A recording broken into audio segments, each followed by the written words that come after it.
After the Lions' disappointing loss to their bitter arch rival, the Green Bay Packers, on Thanksgiving, they're now looking to rebound against the New Orleans Saints this Sunday. The question is, will they be able to do it? We're going to talk about it in today's episode, folks, so stay tuned. We used to be a team no one respected. We used to be a team no one feared. That was then. This is now. First victory of the year on the line. Goff's got it. Back, looks, throws, end zone. Yes! Caught! You know who we are. 10-5, end zone, touchdown, Detroit Lions! And you know where to find us. We won't be far. We'll be on your front porch waiting for you. We are the New Era Lions. And we are driven by Detroit. hello everyone, and welcome back to yet another episode of MCM Motor City Mania. I'm your host David T. Pike, and we're diving in right now. As always, to those that are coming back to the show, I just want to say thank you all for your time, your support, your patience. Thank you all for your view. Just thank you all for everything that you do. You guys are an amazing audience. And to those that are coming into my show for the very first time, I just want to say welcome on in. Thank you all for your time and your view as well. And also thank you for giving my show a shot, and hopefully I gain your subscription. But to everybody, I just want to say God bless. Hope you all enjoy the show, and let's dive into it. So here's the thing, folks. The Lions, as we already know, last week on Turkey Day, they lost against the Green Bay Packers. Very bitter memory for Detroit Lions fans still, because let's just face it, it's the Packers. Nobody that's a Detroit Lions fan likes the Packers. Nobody that's a Detroit Lions fan likes losing to the Packers, of all things, on freaking Thanksgiving. It's just a very bitter taste in the mouth. It's a very unpleasant memory to have. And seeing as how we haven't won on Thanksgiving now in 7 straight years running, it's just one of those memories that for us, it's just like, listen, we just want to get past it. We want to move past it. We want to get it out of our brain. Let's focus on to the next opponent, and let's go out and get the win. So, who's the next opponent? Obviously, the next opponent, as I already said, is the New Orleans Saints. This is a game that, for me, I feel like the Lions have a perfect opportunity to kind of get things right, kind of get back on the right track, kind of, refocus themselves, kind of rejuvenate themselves, so to speak. And I'm specifically, in this episode, going to be talking about the Lions offense, because let's be fair and honest here. The defense has had problems damn near all year. It's just never seemed to be able to figure it out. There have been moments and bright spots here and there, but for the most part, the defense has been dysfunctional. It's not really been able to show the kind of talent, the kind of caliber that we thought we were getting this offseason, and it looks like the defense is going to have to go through yet another massive overhaul, another massive facelift, if you will, this offseason. But we're going to talk about the offense here. When we take a look at the Lions offense, apart from the last 2 games, has pretty much looked almost like what we thought it was going to look like this year. The Bears game didn't look really good. The Packers game didn't look really all that good. But otherwise, the Lions offense has done very much what we thought it was going to do outside of those 2 games. I guess you could also throw in the Ravens game there, but the Ravens were a really good opponent. I'm not going to hold that one necessarily against the Lions offense just being dysfunctional. But when we take a look at what the Lions have done so far this year on offense, again, very promising returns for the most part. They're ranked 7th in points. They're ranked 3rd in yards. They're tied 3rd in yards per play. They're tied 5th in first downs. They're ranked 6th in yards for passing. They're ranked 5th in passing first downs, 6th in rushing yards, 8th in rushing first downs, 4th in rushing average, 9th in penalties, 11th in third down conversions, 19th in fourth down conversions. That's a little uncharacteristic of a Lions offense, especially under Dan Campbell. We're ranked 11th in scoring drive percentage, 19th in turnover percentage. That is a problem, something that Dan Campbell has highlighted, and it's definitely something that us Lions fans are taking a great awareness of.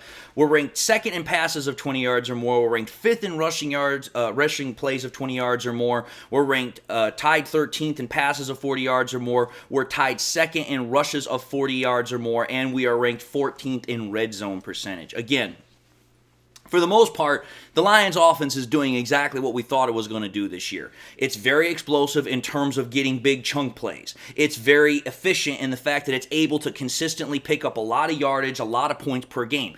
The problem is that right now we're having problems on 4th down, which has usually been a strength of this Lions offense ever since Dan Campbell has been around, and we're having a bit of problems with turnovers. And these are both things that Dan Campbell has talked about, but more specifically the turnovers. Yes, Jared Goff has had 6 turnovers the last 2 games. That's definitely jumped that percentage up quite a bit.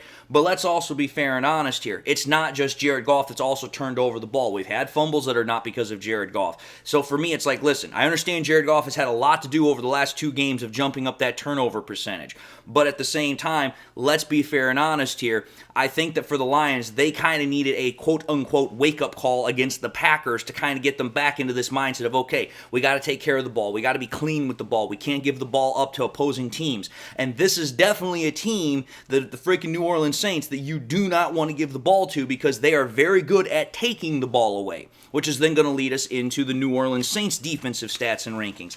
So give me a minute here while I flip my page, and we're going to talk about their stuff here really quickly. Now, when we take a look at the New Orleans Saints, this is what their defensive stats and rankings look like for the year. They're ranked 7th in points given up. They're ranked 10th in yards given up. They're tied 12th in yards per play. They're tied 6th in first downs. They're ranked 7th in passing yards, 4th in passing first downs. They're ranked 22nd, however, in rushing yards. They're tied 17th, I should say, in rushing first downs. They're tied 26th in rushing average. They're tied 18th in penalties.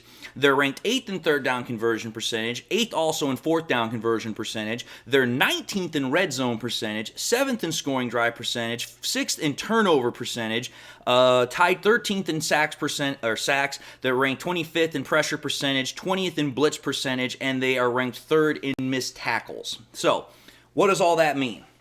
Again, kind of like the Lions, they're very good at, okay, we're not going to allow a lot of points. We're not going to allow a lot of yards. But there are cracks, there are chinks in the Saints' armor. The biggest one that I can point out right away without diving too deep into all this and kind of getting more into the nitty-gritty is the rushing yards. They're ranked 22nd in rushing yards. That right there tells me that this Saints offense is very, very particularly weak against rushing teams.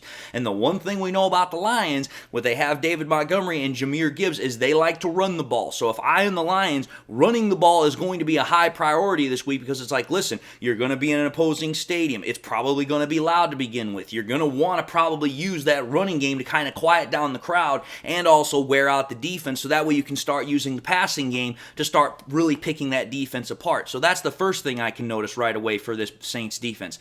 The second thing I also notice right away for this Saints defense is they're not particularly strong in the red zone. If a team gets in the red zone on them, they're most likely going to score. Like I said, they're ranked 19th. That's below average. They're also not very good at getting after the quarterback. They only have 18 sacks. That's near the bottom of the league this year. They're not good at applying pressure. They're not good at blitzing. This should be a game where Jared Goff should be able to get very comfortable because this is a Lions offensive line that, at least from where I am standing and from where I am sitting, yes, while I had problems against the Packers defensive line was probably the most healthiest component of that Packers defense.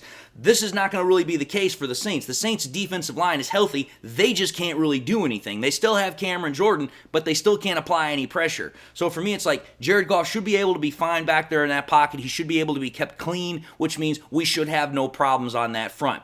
However, though, that does not mean we can just rest on our laurels. We still have to play a very good game offensively. Now, the reason I'm saying that is because you always want to make sure whatever opponent you're playing against, you always give them your best effort.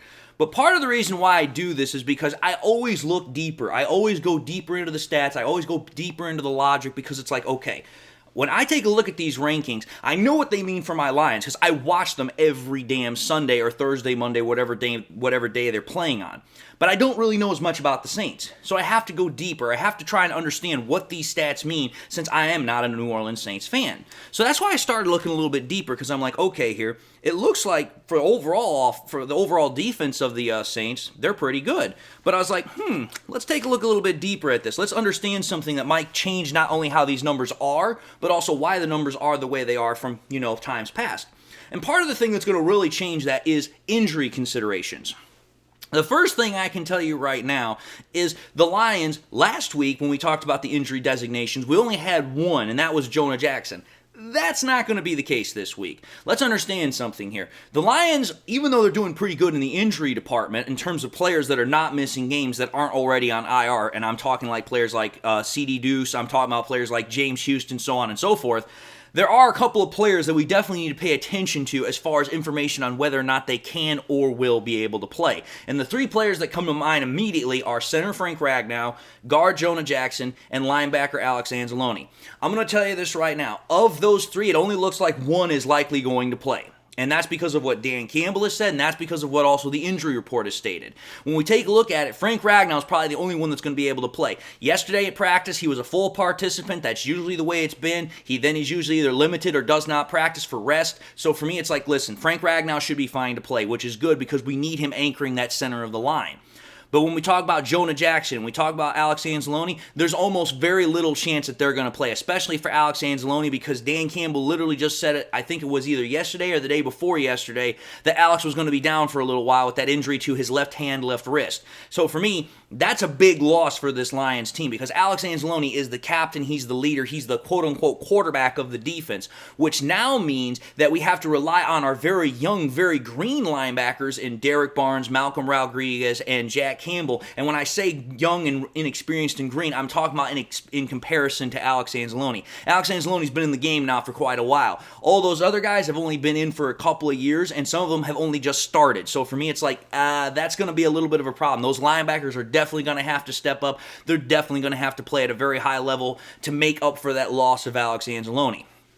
Now, Jonah Jackson. Jonah Jackson, for me, is also a bit of a problem because we've already seen that without him in the game, our guard play has not been particularly strong. We saw it last week because when Jonah Jackson wasn't playing, we had to rely on either Swordsdale, who's a rookie, or we had to rely on the other dude. I think his name was Awasaka or something to that effect. I apologize if I mispronounced it. But the point of the matter is, neither one of them did very well against the Packers. So for me, it's like, listen, there is a chink, there is a weakness in that offensive line, and if I'm the Saints defense, I am looking for some way to exploit that weakness just like what the Packers did, which means one of two things is going to have to happen. Either Swordsdale or Awasaka is going to have to play a lot better, or we're going to have to find somebody else to fill in at guard that can do a better job than what those two did. So that's a bit problematic for me. So that's what the Lions are currently dealing with when it comes to injuries. Two really big ones in Jonah and Alex Anzalone, but Ragnow should be good to go. Now, that might sound bad for Lions fans, but let's be fair and honest here. Our injury concerns are nowhere near the concerns that the Saints have right now. Let's just be fair and honest here. If we could take a look at the Saints, and the best way I could describe their injury report right now, it's like a MASH unit. They have got players on players on players that are injured. They've got a lot of star players that are on IR. They've got players that look like they're not most likely going to play. And just to me, it's like, okay, here. This is going to be interesting because the Packers team that we just played last week was dealing with a lot of players that were also not playing due to injury, and we still lost to them. So for me, it's like, okay, regardless of injuries, regardless of that situation, we still have to play at a very high level against these guys because we're in their home turf. They are playing for playoffs. They are playing for a playoff spot, especially after just losing to the Falcons last week. So it's like, listen, we can't take them lightly. But when we take a look at these injuries, it is something to keep in mind because let's understand something here. They've already lost two major players on offense and defense, one for each. They lost pardon me, I'm tripping over my tongue. They lost Michael Thomas. I want to keep calling him Malcolm for some reason. They lost Michael Thomas, the wide receiver, to IR last week, and they lost cornerback Marshawn Lattimore. Those are two huge injuries that are now on IR, which means they cannot play. Per the NFL rules, once they go on IR, they have to be sat down for at least a month. So those two guys are not playing. But then when you start taking a look at the guys that are currently on the injury report and very unlikely, in my opinion, to play, it gets even worse for the Saints. If you take a look at their injury report from yesterday, Cam Jordan, he has an ankle injury. He did not participate yesterday. Rashid Shaheed, the wide receiver, has a thigh injury. He did not participate. He actually had to leave the game early against the Falcons because he tried to play on it and it only made it worse. So chances are he's not going to play because he is a speed demon and his legs are very important to him. So if he can't get that thigh good in time, he's not going to play, and I don't expect he's going to play. Then you take a look at their safety, Marcus May. He's dealing with a shoulder injury. He also did not participate. It's kind of a 50-50 call on whether or not he plays. But the big player that is currently right now, in my opinion, most likely not going to play is wide receiver Chris Olave. And here is the reason why. Because if you think about it, Chris Olave has been extremely important to that Saints offense because he's probably one of the best, if not the best, explosive offensive weapon that they have outside of really Alvin Kamara. But the reason why it's a problem is because Olave suffered a concussion against the Falcons. Concussions are one of those injuries that it's very, very hard to come back from in a week, especially when you get injured in the game, and then you have to go through a 5-step concussion protocol that the NFL has to be ready for the next game. And here's the thing, that concussion protocol starts the very next day. So in essence, you have Monday, Tuesday, Wednesday, Thursday, Friday, Saturday. You have 6 days to go through that 5-step protocol to be ready to play. That's very, very hard to do. Now, granted, the Saints did say that Chris Olave was a limited participant at practice on Wednesday, but that doesn't mean anything. We've seen a lot of guys that were limited participants in practice, and they said, well, maybe they could get through on Saturday so that way they could play, and then it doesn't happen. And for me, I just don't see how Chris Olave is going to be able to get through the concussion protocol in time to play. Now, why is this important? Well, let's think about it. I just said, the Saints don't have Michael Thomas. They're most likely not going to have Rashid Shaheed. And they're most likely not going to have Chris Olave. At that point, the Saints are missing their top 3 wide receivers due to injury, which then means their skill positions are very, very depleted.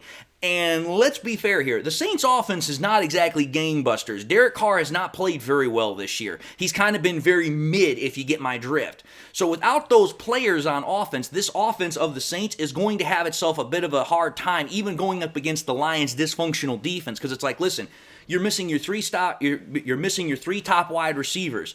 So at that point, now you've got to rely more on the short dump game, and you've got to rely on the running backs picking up a lot of stuff. And let's be fair, Alvin Kamara has not had the best year. Neither has Jamal Williams, who bolted from the Lions last offseason to go to the Saints. So it's like, listen, I think the Saints, even though they're going to try and give their best effort on offense, it's probably going to be very, very limited due to the fact that they just simply don't have a lot of skill position players available to them right now.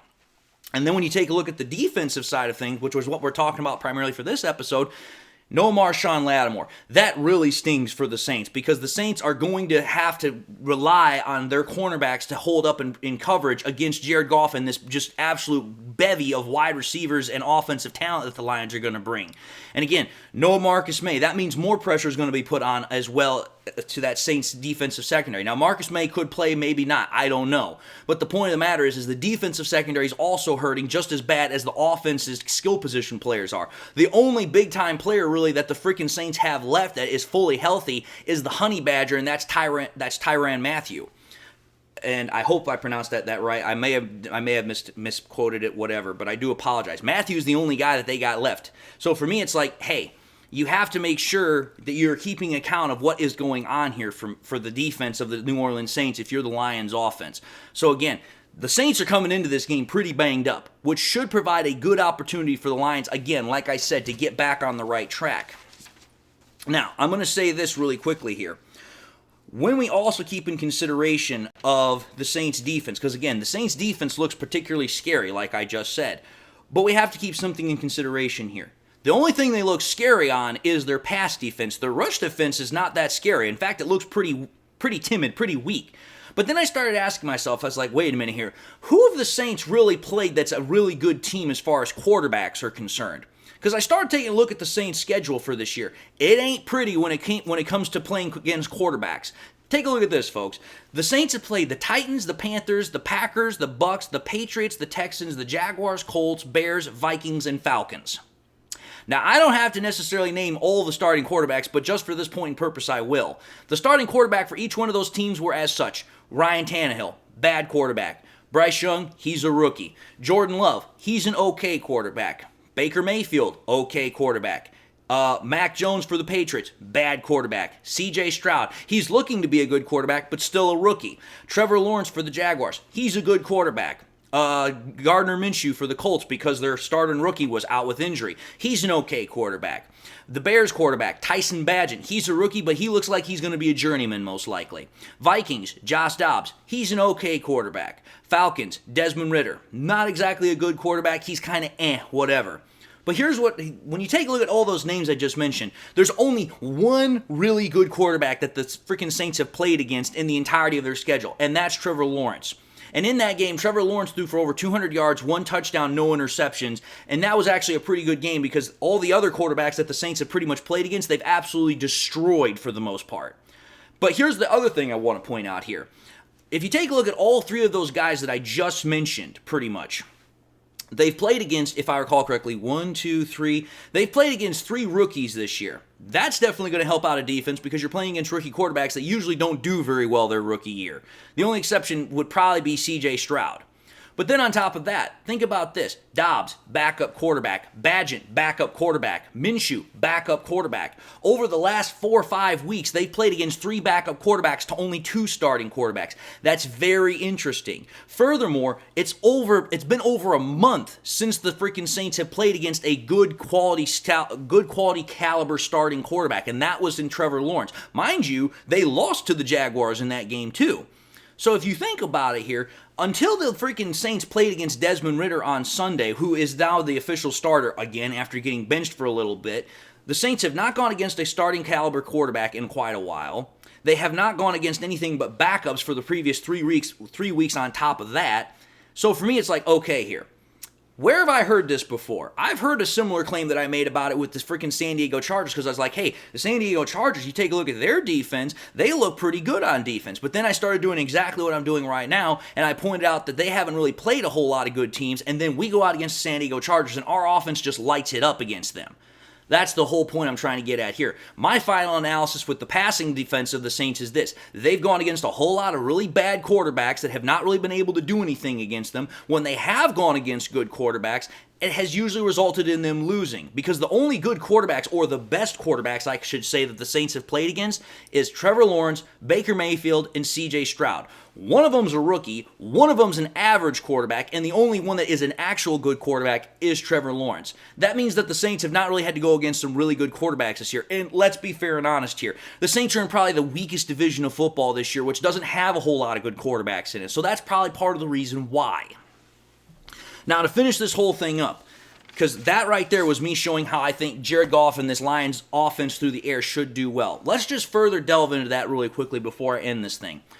Take a look at how the quarterbacks do when the Saints win on defense. When the Saints defense plays well against those bad quarterbacks, this is what the quarterbacks typically do. They've completed 94 passes to 169 attempts for a 55.6 completion percentage rate, under 1,000 yards, 5 touchdowns to 9 interceptions with a 58.7 passer rating.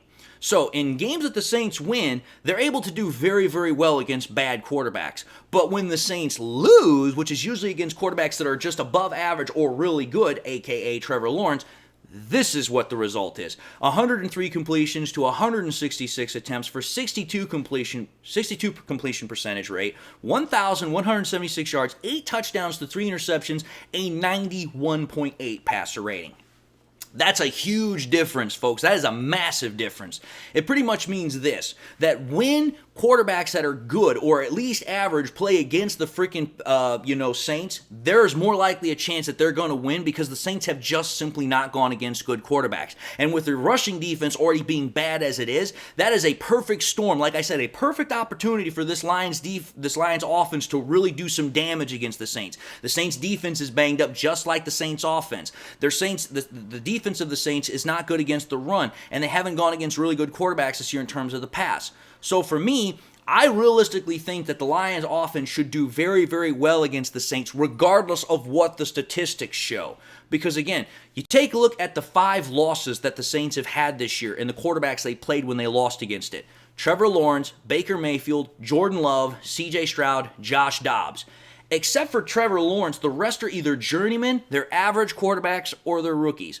In my honest opinion, I think the Lions will do very, very well. Now, that's just me giving us a prediction. Obviously, we got to wait and see what happens on game day. But after looking at all the statistics, after looking at the reason, the logic, and everything else that I pointed out, the injuries, I feel very confident that this is a game where the Lions can get things right, they can get back on track, and they can do very well. Because let me point something else out here really quickly. After every single loss that the Lions have had this year, which is now 3, but the previous 2 losses that they've had, they've gone on and had 3-game winning streaks right after each loss. So for me, it's like, hey, if we can keep that trend going, the Lions will win the next 3 games at the very least before we potentially have to deal with another loss. Hopefully we don't have to deal with any more losses. I'm simply saying if the trend continues. So for me, I feel like the Lions will do just fine. And one last thing I also mentioned here. Jared Goff has played in the New Orleans Saints Stadium before. That was in the NFC title game. So Jared Goff has some experience in playing in that environment. So again, that should also help. So again, keeping all the things I'm saying together, understanding the logic of the situation, I think the Lions offense should do fine. I think they should be able to get right back to where they were before everything started going haywire against the Bears and the Packers. I think this is the Lions get right game. But we'll see what you guys think. I just figured I'd put all this information out because there was a lot of information. There's a lot of stuff to digest. But with that having been said, I just want to say thank you all for watching another episode of MCM Motor City Mania. If you liked what you saw, by all means, I highly encourage y'all to do one of these three things. Like, comment, and subscribe to the channel. If by chance you subscribed in the past and you forgot to do so at the time, or you just subscribed and not had a chance to do so, first and foremost, again, I want to highly encourage y'all, make sure you subscribe to the channel because it really helps me out, and I'm ever so much thankful for each and every subscription that I get. But after you make sure you subscribe, I also want you to make sure that you also push that bell notification icon as well, so that way you never miss any more content that I push out. Again, subscription numbers are always going up, but we want to make sure that you turn on that bell notification icon, so that way you never miss any more content that I push out. That way you guys can get right back in, we can have more conversations, we can keep talking about Lions and football in general. I also want to encourage y'all, please, to share this content with your Lions friends and family members so that you can help that out as well. Again, share here on YouTube, share it on Twitter, share it on Facebook, share it anywhere and everywhere you can with everybody and anybody that you can. And with that being said, I just want to say to everybody again, thank you all for watching my show. Thank you all for giving my content a try. Hopefully for those that are coming back, I made sure that you guys enjoyed this content. And for those that are coming in for the first time and watch this thing all the way through, hopefully you enjoyed it and hopefully I gain your subscription as well. If not, hopefully I'll catch you on another show and I'll gain it then. But for everybody, I just want to say again, thank you all for watching the content. Thank you all for your time. God bless. And until the next time we meet, I'll see you all in the next episode.